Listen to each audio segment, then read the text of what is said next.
नमस्कार। Astro sky channel में आप सबका स्वागत है। दो ग्रहों से कैसे योग बनते हैं और दो विरुद्ध ग्रह अगर एक ही राशि में आते हैं, विरुद्ध मतलब जो एक दूसरे के शत्रु हैं या शत्रु मानते हैं। ग्रहों में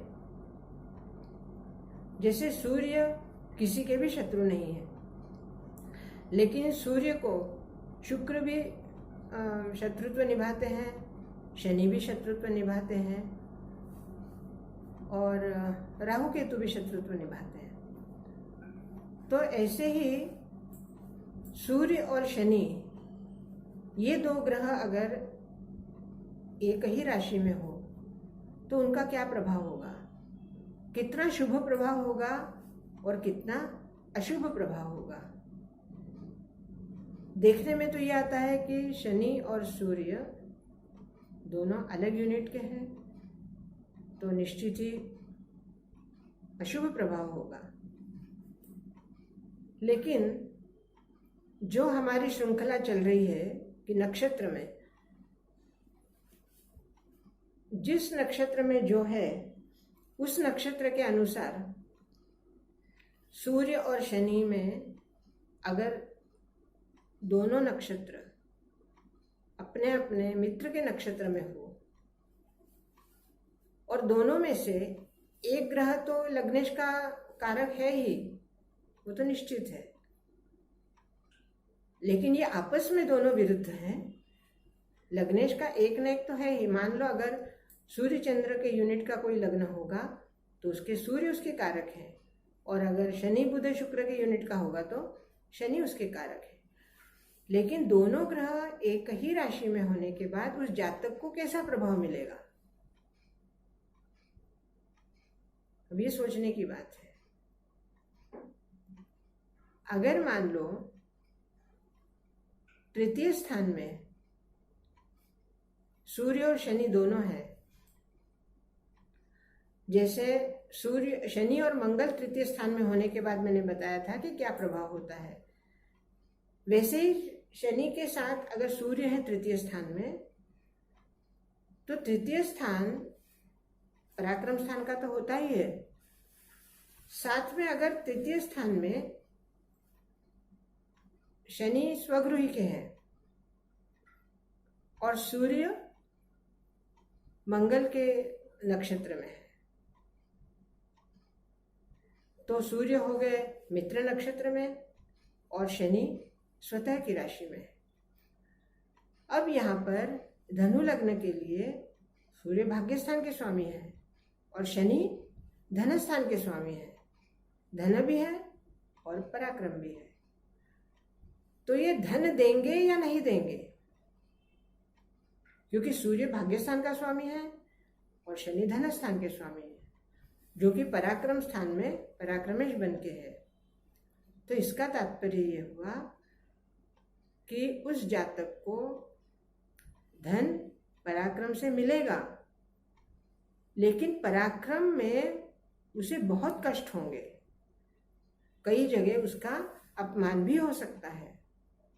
वो गलती ना करे तब भी उसकी गलती कही जाएगी।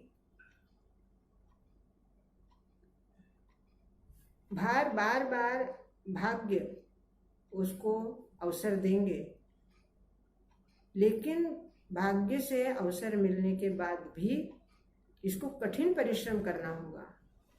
कई बार इसको अपने मन के विरुद्ध काम करना होगा और उसके बाद बहुत ज्यादा कठिन परिश्रम के बाद इसको धन मिलेगा।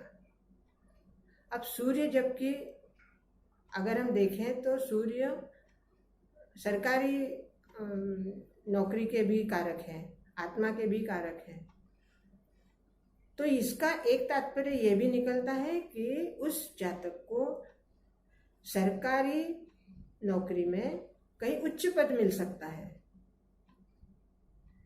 और उच्च पद होने की वजह से उस व्यक्ति को हमेशा अपने कार्य की चिंता रहती होगी, चिंता रहेगी, और अपने हाथ के नीचे जो भी लोग कार्य करते होंगे, हो सकता है उसके साथ वो लोग उसके कार्य कुशलता को देखते हुए उसके कार्य में अड़चनें पैदा करें, जो कि शनि की वजह से होंगी।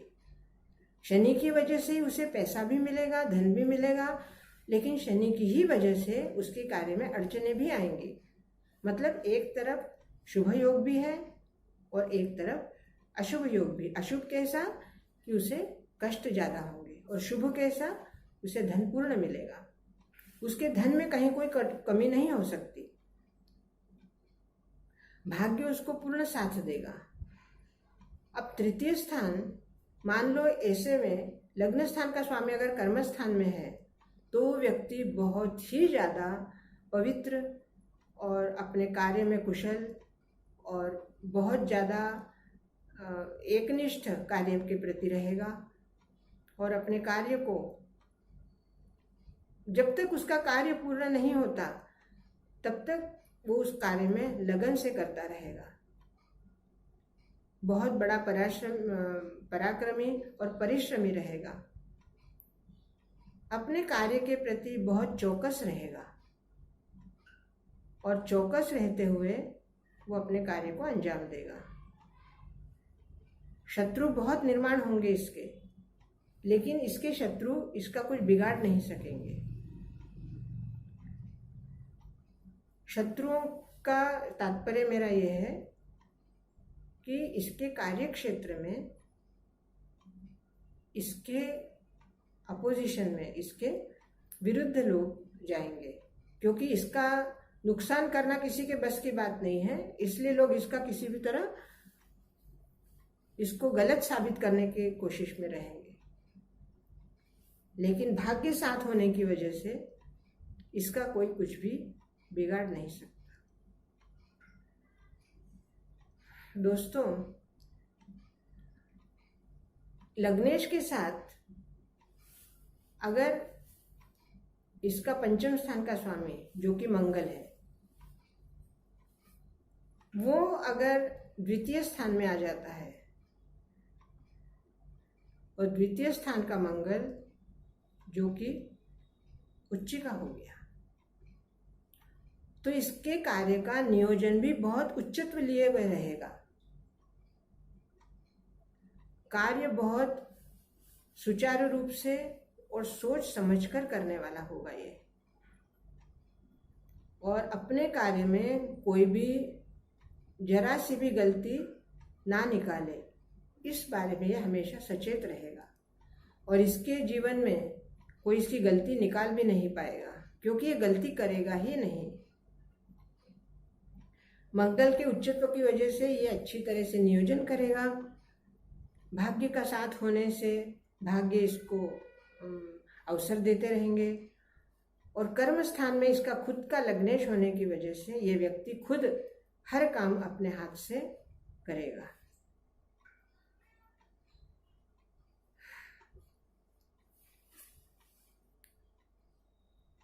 कुंडली के ग्रहों की बात जब होती है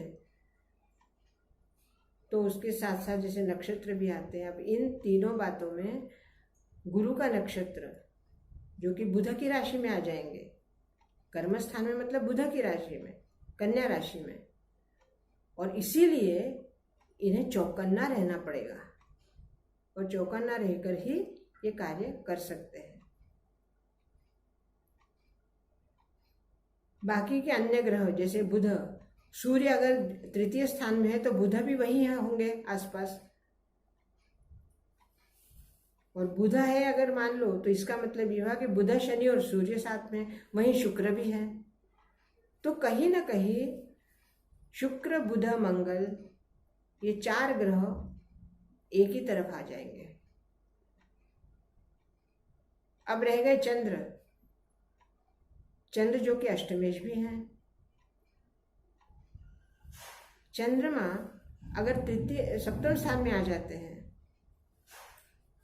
तो ये पत्नी के अधिकार में रह जाएंगे, मतलब पत्नी या पति सप्तम होने की वजह से। अगर स्त्री की कुंडली होगी तो पति के अधिकार में रहेंगी, स्त्री की कुंडली है तो स्त्री अपने उच्चत्व पद पे रहेगी, और अगर पुरुष की कुंडली है तो पुरुष अपने पत्नी के कहने में या पत्नी का होकर रहेगा, या पत्नी को इनका कहना मानना पड़ेगा, पत्नी का कहना इनको मानना पड़ेगा। इस तरह से सब नक्षत्र, योग, राशि, ग्रह, इन सब का एक मिला जुला व्यक्तित्व निर्माण होता है एक जातक के रूप में। इसके बारे में अगर आपकी कोई जिज्ञासा हो तो आप अवश्य पूछिए। मेरे चैनल को सब्सक्राइब कीजिए, लाइक कीजिए, शेयर कीजिए और बेल बजाइए। बहुत बहुत